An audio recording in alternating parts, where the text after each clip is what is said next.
Explaining time travel to Homer Simpson, and everyone else, God bless.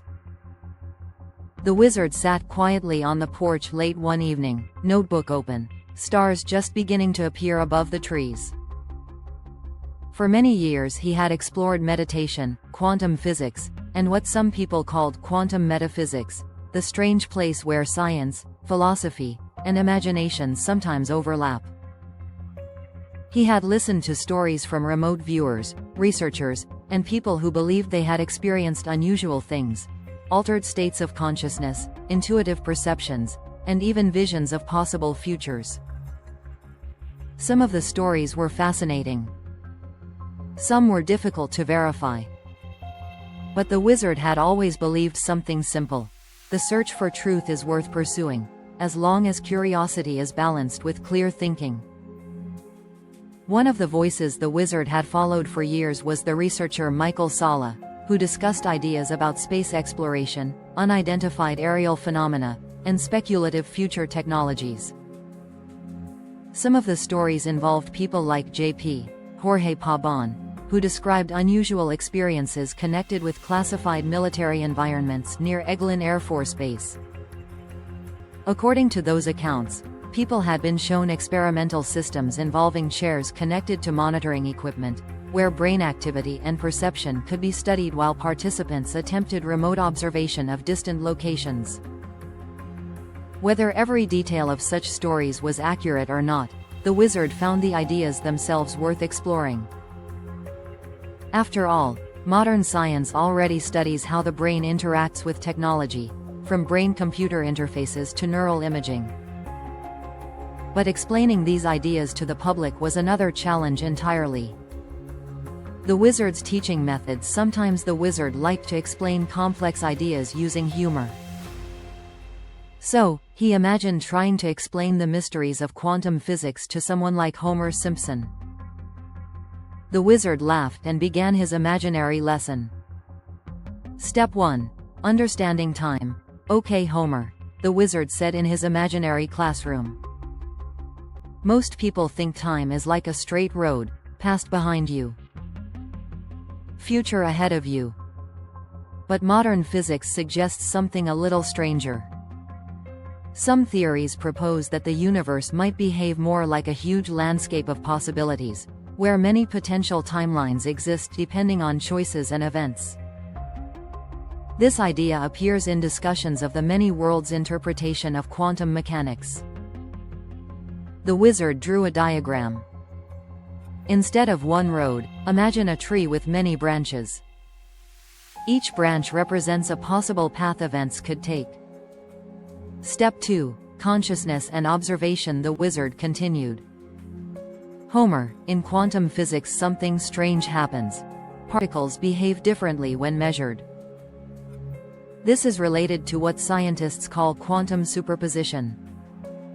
Before measurement, a particle can exist in multiple possible states. When measured, one outcome appears. Physicists debate what this means. Some think observation plays a role. Others believe it simply reflects how probabilities behave in nature. Either way, the wizard explained, the universe can be more flexible than everyday experience suggests. Step 3. Remote viewing and perception. The wizard had also studied research into remote viewing, a controversial field where individuals attempt to describe distant locations using intuition or altered awareness.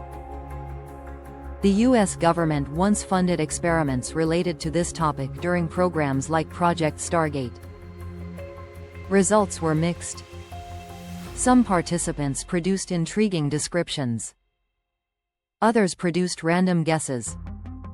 The wizard's conclusion was simple. Human perception may be more complex than we fully understand, but careful research is required. Step 4. The multiverse conversation. Back in the wizard's imaginary classroom, Homer scratched his head. So, you're saying there might be many versions of me? The wizard nodded. In theory, some cosmologists discuss the possibility of multiple universes. Ideas like the multiverse appear in certain models of physics and cosmology. But the wizard emphasized something important. These ideas are still speculative. Scientists continue debating them. The wizard's personal practice, meditation, had been the wizard's main tool for exploring consciousness. Over the years he practiced quiet reflection, breathing exercises, and focused awareness. Sometimes these sessions produced interesting insights. Sometimes they simply produced relaxation. But occasionally he would wake up feeling groggy, as though his mind had been working very hard. The wizard joked that his brain had been running software updates overnight. The small miracles. The wizard often noticed something after these sessions. Small coincidences. Helpful opportunities. Unexpected solutions to problems. He called them small miracles. Not supernatural events. Just moments when attention, gratitude, and effort seemed to align. The ethical question. The wizard had heard stories about transferring consciousness between bodies or machines. But he always approached such ideas carefully. Modern science has not demonstrated anything like full consciousness transfer between humans. However, research into brain-computer interfaces is advancing quickly. Scientists can already help paralyzed patients control robotic arms, allow people to type using neural signals, monitor brain patterns during meditation or sleep. The wizard believed future technologies might deepen our understanding of consciousness, but always within ethical guidelines. The multiverse lesson. Back in the imaginary classroom, Homer finally asked the big question. "So, wizard, can I meet another version of myself?" The wizard smiled. "In a way, you already do. Every decision creates a slightly different version of your life. The future is a landscape of possibilities. Your choices determine which path you walk." The wizard's conclusion. As the stars brightened overhead, the wizard closed his notebook. He realized something that years of searching had slowly revealed. The greatest mystery was not secret programs or hidden technologies.